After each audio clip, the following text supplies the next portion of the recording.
Hello and good morning. Today we are going to talk about vehicular emissions in this class. So the learning objectives are going to be we are going to explain how engines work, where we will be estimating emissions using emission factors and activity levels. We will also take a look at the CAFE, the standards, the corporate average fuel economy standard and its impact on vehicular emissions. We are going to analyze the Automotive Trends report. We will do some fundamental combustion calculations for air to fuel ratio and equivalence ratio. Then we will see how the carbon monoxide, NOx, and hydrocarbon emissions are formed in vehicles. And finally, we will apply equilibrium concepts to estimate carbon monoxide and NOx concentrations in exhaust gases. So let's start with internal combustion engines. So there are two types of engines, internal combustion engines, the four-stroke engine and the two-stroke engine. So you probably studied this before, so this is more of a review of sorts. So I'll go relatively quickly through this. The four-stroke engine has four strokes, as the name says, the intake stroke, the compression stroke, the power stroke, and the exhaust stroke. In the intake stroke, the piston moves down, creates a vacuum that allows the air to enter the cylinder. And in the compression stroke, the uh, the fuel that is entered, it's now, and the air has entered, that's compressed, and the fuel air mixture is compressed to a very high, like to a, you can see the ratio of 10:1, so 10 times compression. And the power stroke, then uh, as when the gases are compressed, this spark plug fires and this air fuel mixture explodes and drives the piston down, and then which creates motion, the crankshaft motion. And then finally this piston moves up, and this time the exhaust valve opens and all the burned gases are pushed out. So the power stroke is where the spark plug fires every other revolution. And here is this being shown schematically as well. The two-stroke engine, there are only two strokes, the compression stroke and the power stroke.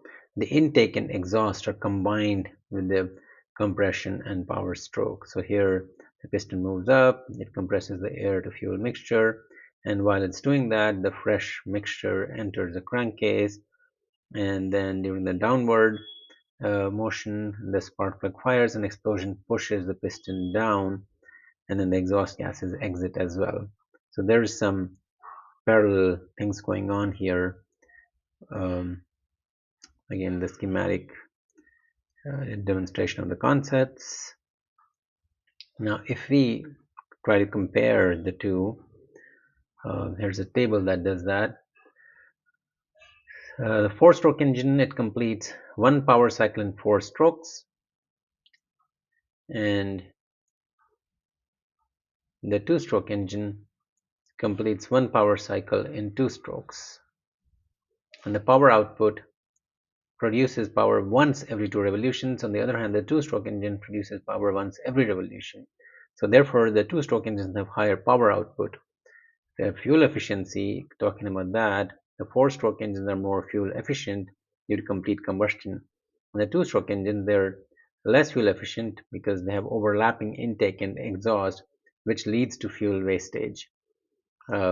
So they're less efficient, and they're actually more polluting as well because there's more incomplete combustion, so more carbon monoxide and unburned gases or unburned fuel emitted with exhaust gases. And for lubrication, the four-stroke engine uses a separate lubrication system, but for two-stroke, you need to mix oil with fuel, and which again leads to more smoke. And as I said, the four-stroke engine has lower emissions. Two-stroke has higher emissions due to incomplete combustion and fuel wastage. Four-stroke engine has a more complex design because it has a separate lubrication system. It's overall more costly to manufacture. On the other hand, the two-stroke engine, it's simpler design. It makes it cheaper to produce using ports instead of valves. And the four-stroke has a longer lifespan, less wear and tear, needs less maintenance. Two-stroke will need more maintenance because of more wear and tear due to frequent power strokes. And the four-stroke is a smoother, more consistent torque and efficiency, and therefore used in cars, motorcycles, generators, any large applications that need durability. They use four-stroke engines. Two-stroke has a higher power to weight ratio but less smooth torque delivery, and it's used in equipments like chainsaws or motorcycles, lawn mowers, marine outboards, applications where you need lightweight but high power, and but then also, as I said, it can be more polluting. So that's the overview of the two-stroke versus four-stroke combustion engines. Um, let's talk briefly about emission factors and activity levels. So emission factors are basically they are numerical values that represent the average amount of a pollutant released into the environment per unit of activity, fuel consumption, or material processed. So it's defined on activity basis. So they are typically expressed in units like grams or kilograms of pollutant per unit of either say fuel burned, like it could be grams of carbon dioxide per kilogram of coal burnt. Per unit of production, for example, it could be kilograms of carbon dioxide per ton of steel produced, or per unit of vehicle miles traveled, for example, kilograms or grams of carbon monoxide released per mile of vehicle traveled. And these are standardized estimates. They're used to estimate emissions when direct measurements are not feasible. And as I said, they're activity based, depending on the fuel type, what kind of a process it may be, or an activity like uh, driving a vehicle. And these emission factors are frequently used in regulations and reporting. They're essential for regulations and greenhouse gas inventories and other life cycle assessment processes. These are also source specific. Different sources, for example, coal combustion, vehicle exhaust, industrial processes, they all have distinct emission factors. So examples, for example, CO2 emission factor for gasoline combustion around 2.3 kg of CO2 per liter of gasoline burned. Methane emission factor for enteric fermentation for cattle is about 50 to 100 kilogram of methane per cow per year. Okay, let's do an example. If typical emission factors for cars are 3.4 grams per mile for CO, zero point 0.4 gram per mile for NOx, and 0.25 gram per mile for hydrocarbons, estimate the annual emissions of each of these pollutants. So maybe pause the video and try to solve this on your own for a couple of minutes and then look at the solution. So here we would need the annual because the problem is asking us the annual emission. So we need to know the annual mileage, and we could safely assume, of course it's an average assumption, but a typical car that travels about 12,000 miles per year, and then these are the given emission factors, and the VMT is vehicle miles traveled, and we can calculate the carbon monoxide emissions, the NOx emissions, and the hydrocarbon emissions by this simple calculation, and you can see the annual quantities produced. And these are the answers for this problem. Okay, let's pivot to the next topic. Corporate average fuel economy standards, CAFE standards. What are these standards? So these standards regulate fuel efficiency of vehicles in the United States. They were established in 1975 under the Energy Policy and Conservation Act with the goal of reducing fuel consumption and oil dependence by improving fleet-wide miles per gallon. So this fleet-wide is an important concept, and I'll get to that.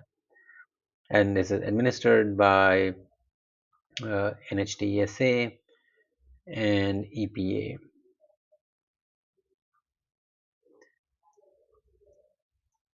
Okay, so the evolution of the CAFE standards. The first standard set at 18 miles per gallon for passenger cars in 1978, and in 85, so less than 10 years, it was increased to 27.5. And then in 2007, about another 20 years later, the EIA Energy or EISA, the Energy Independence and Security Act, mandated 35.5 miles per gallon by 2016. And then 2012, there were stricter rules introduced, and which aimed for 54.5 miles per gallon by 2025, which is like now, um, which were later revised. In 2020, the Trump administration at the time slowed the targets and reduced annual increase of the fuel efficiency from 5% to 1.5%. The Biden administration restored the stricter regulations and targeting 49 mpg by 2026.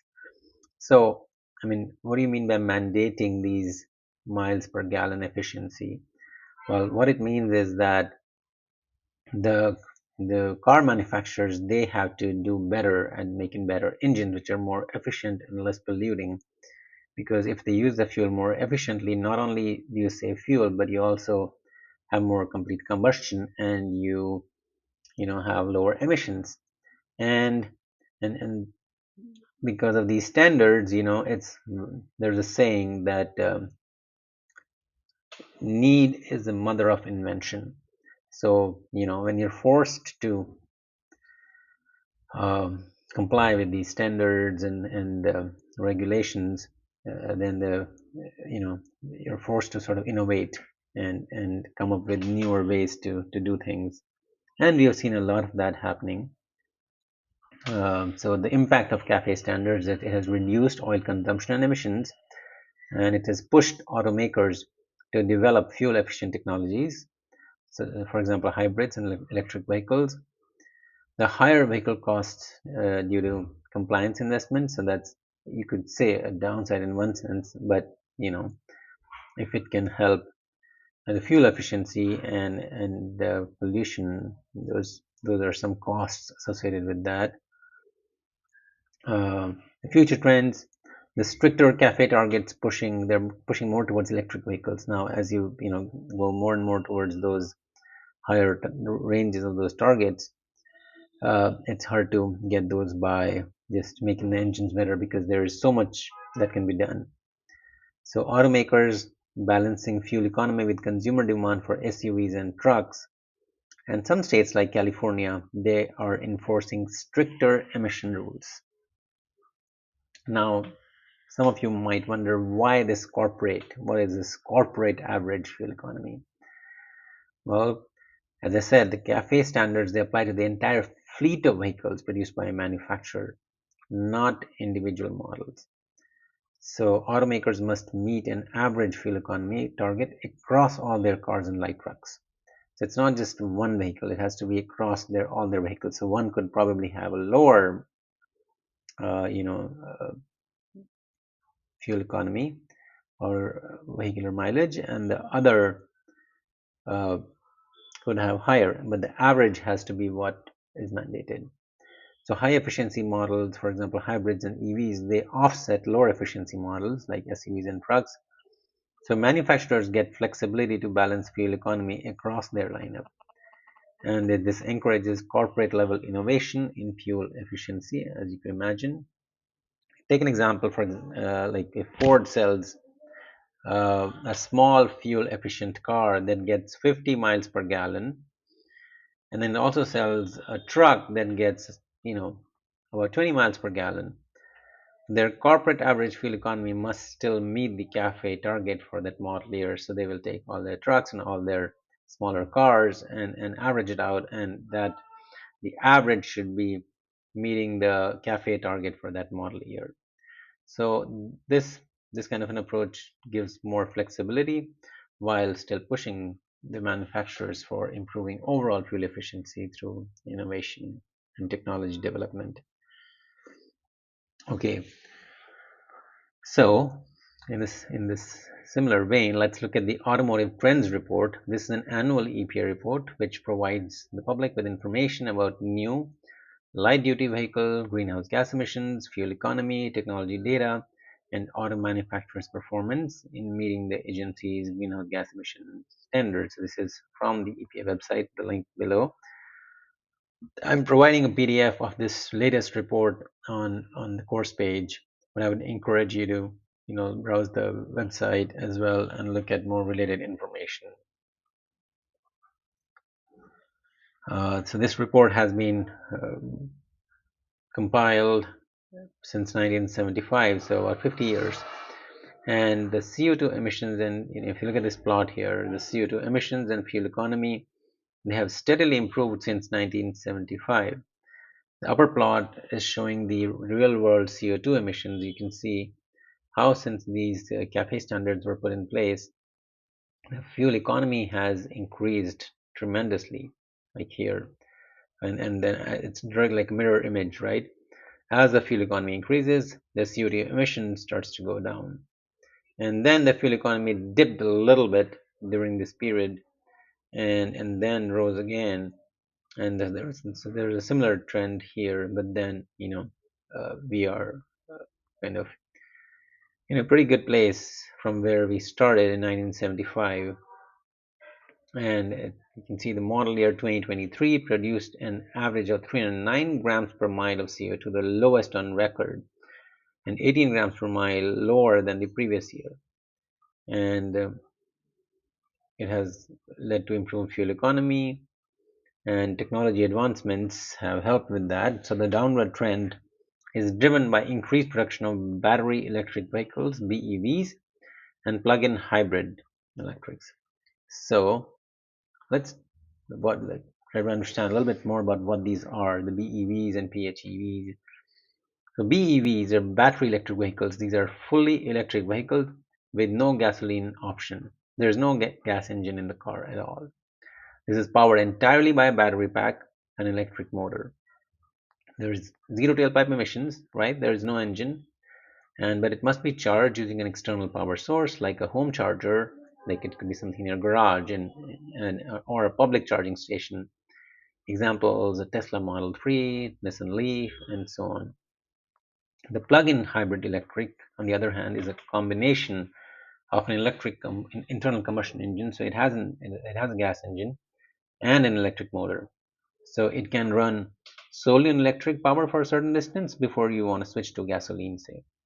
And this can be charged from an external power source like the BEVs, but also use regenerative braking. And we will talk in a little bit what does regenerative braking. And the example is Toyota Prius Prime, Jeep Wrangler 4xe, and so forth. There's a table which makes this comparison as well. You can see the BEVs only use electricity as a fuel source. PHEVs can use both electricity and gasoline. There are zero emissions for BEVs. For PHEVs, they are lower than gas cars, but it's not zero. And charging, the BEVs must be plugged in to charge. And for PHEVs, you can use gas if needed, and also battery charging. The BEVs, of course, have shorter range, relatively speaking, about 150 to 500 miles. It depends on a lot of other factors like the ambient temperature and so forth. But the PHEVs, they have a shorter electric range, but then with the gas backup, they could, go probably much further. So it's a bit of a busy figure here. But before I dive into the figure, I want to make this quick distinction between the traditional electric vehicles versus, so these are the battery electric vehicles, are the newer ones, and these PHEVs hybrids are uh, again a newer version of these hybrid vehicles. But the traditional hybrid vehicles, they did not have a plug-in option. They could only be charged by regenerative braking or through the battery, but they could not be plugged in to charge. But these plug-in hybrids can do that. Okay, so let's look at these different modes of uh, an electric car operation. So here there's the engine. So this is a hybrid vehicle. Here's the engine and the battery. So in the traditional one, as I said, the battery cannot be charged by plugging in. But in the newer ones, the PHEVs, the battery can be charged by plugging in the vehicle. So this is running only on the electric mode. So the battery provides power and that runs the car. And for the hybrid electric assist, here both engine and battery are providing power to drive the car. Now, in this case, it's the battery charging mode, if you will. The engine is solely providing power to run the vehicle as well as charging the battery. And then finally, the regenerative braking. Here, if you apply brakes, some of the energy dissipated by applying brakes is captured and sent back to the battery. So you don't lose all that, kinetic energy and what all involved when you apply brakes. So that's called regenerative braking. So if you look at distribution of new vehicle carbon dioxide emissions by model year, so you can see it's kind of interesting that the the worst 5% are the major emitters, and then the best five, of course, are the lowest. And then as you see, and then the 50% of the vehicles are in this middle range, so to speak, of the real world CO2 emissions. But then the interesting thing to see is that the best 5% has dropped to zero in the recent years, like since 2012, last 10 or so years. And this is because the use of battery electric vehicles, which are fully electric vehicles since that time. So this figure also from the Automotive Trends report, it shows changes in estimated real-world fuel economy and CO2 emissions by manufacturer, and you can see this is from comparison between 2018 to 2023. So these are uh, different car manufacturers, and you can see that many of, or almost all of them, have improved their fuel economy significantly since 2018. Like Kia has improved from 27.8 to 30.4, Hyundai has increased from 28.6 to 29.8, and so forth. But Subaru has marginally dropped, Honda as well, and their CO2 emissions have sort of reflected that as well. And yeah, you can see this band shows the average change. The average change is fuel economy has improved from 25.1 to 27.1 miles per gallon, and the CO2 emissions have reduced from 353 to 319 grams per mile. So, and looking at the production share and estimated real-world CO2 emissions, so it's also interesting to see how in the last 50 years the production has, sort of has changed. The production share has changed. The pickups have sort of maintained their market share. The minivans saw a surge in 80s and 90s, but then in the last about 15 years or so, the minivan craze has a bit gone down, and you can probably those of you who have seen that trend play out can attest to that. But others like the truck SUV, that has become like people like that a lot, and that has, as you can see, in the largest production share right now. And the car SUVs have also increased, but the largest increase has been the truck SUVs, and kind of more recently it had gained like more prominence even around 2010, but in the last 10 years it has really taken off.